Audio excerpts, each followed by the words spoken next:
വയനാട് ജില്ലയിലെ മേപ്പാടി ഉരുൾപൊട്ടൽ ദുരന്തബാധിത പ്രദേശത്തെ കുടുംബശ്രീ അംഗങ്ങൾക്കായുള്ള പ്രത്യേക വായ്പാ പദ്ധതിക്കും വയനാട് കോഴിക്കോട് ജില്ലകളിലെ ദുരന്തബാധിതർക്കായുള്ള ഉജ്ജീവന പദ്ധതിക്കും അംഗീകാരം നൽകിയിരിക്കുന്നു മന്ത്രിസഭായോഗം. 8.57 കോടി രൂപയുടെ വായ്പാ പദ്ധതി അംഗീകരിച്ച വായ്പയ്ക്ക് പലിശയായി കണക്കാക്കിയിട്ടുള്ള 1.94 കോടി രൂപ അത് മുഖ്യമന്ത്രിയുടെ ദുരിതാശ്വാസ നിധിയിൽ നിന്നും കുടുംബശ്രീ മിഷന് അനുവദിക്കും. സുലേഖയാണ് വാർത്തയുടെ വിശദാംശങ്ങളുമായി ഇപ്പോൾ ചേരുന്നത്. സുലേഖ, മറ്റൊരു മാതൃകാപരമായിട്ടുള്ള ഒരു തീരുമാനമാണ് ഇന്നിപ്പോൾ ഉണ്ടായിട്ടുള്ളത്. വയനാട് ജില്ലയിലെ മേപ്പാടി ഉരുൾപൊട്ടൽ, അതായത് ദുരന്തബാധിതർക്കായി വലിയ രീതിയിലുള്ള ഒരു സഹായത്തിലേക്ക് കൂടി മന്ത്രിസഭാ യോഗം അംഗീകാരം നൽകിയിരിക്കുന്നു എന്നുള്ളതാണ് വിവരങ്ങൾ.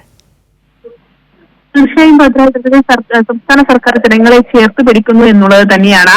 ഉരുൾപൊട്ടലിൽ ദുരന്തബാധിതമായ സൂക്ഷ്മ ചെറുകിട ഇടത്തര വാണിജ്യ വ്യാപാര വ്യവസായ സ്ഥാപനങ്ങൾ, അതിനൊപ്പം തന്നെ അംഗീകൃത ഹോം സ്റ്റേകൾ, ദുരന്തബാധിതരായ ക്ഷീര കർഷകർ, കിസാൻ കാർഡ് ഉടമകൾ, അലങ്കാര പക്ഷി കർഷകർ, ഒപ്പം തേനീച്ച കർഷകർ, ടൂറിസ്റ്റ് വാഹന ഉടമകൾ, വാണിജ്യ വാഹന ഉടമകൾ എന്നിവരുടെ ഉപജീവന മാർഗങ്ങൾ ബാങ്ക് വായ്പ ഉപയോഗപ്പെടുത്തി പുനരാരംഭിക്കുന്നതിന് സഹായമാകുന്നതാണ് ഈ ഉപജീവന വായ്പാ പദ്ധതി എന്നുള്ളത് തന്നെയാണ്.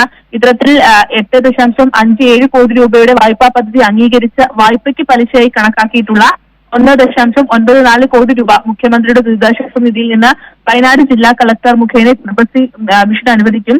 എന്തായാലും പദ്ധതിക്ക് വേണ്ടി ഏകദേശ ചിലവായി കണക്കാക്കിയിട്ടുള്ള 20 കോടി രൂപ ഹൈക്കോടതി വിധി പ്രകാരം SDRF മാനദണ്ഡങ്ങളിൽ ഇളവ് ചെയ്ത് കണ്ടെത്തുമെന്നുള്ളത് തന്നെയാണ്. ഉപജീവന വായ്പാ പദ്ധതിയുടെ സർക്കാർ വിഹിതം ബാങ്കുകൾക്ക് നൽകുന്നതിനെ ബന്ധപ്പെട്ട ജില്ലാ കളക്ടറെ ചുമതലപ്പെടുത്തുകയും മന്ത്രിസഭ ചെയ്തിട്ടുണ്ട്.